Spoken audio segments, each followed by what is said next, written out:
How to log in to ABN AMRO credit card online. Let's get started. Launch your preferred browser. Over here, you're gonna find the search box. Type in ABN AMRO login and then search for it. Different website links will appear. Navigate to this one website option, Internet Banking, abnamro.nl. Open it. You'll be directed to the official website of it. Once you're in the website, here you're gonna find this option, Login with Identifier. Just click on that option.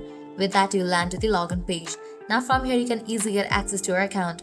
First up, you can choose whether you want to log in for the personal account or commercial account. Then you have to provide your credentials.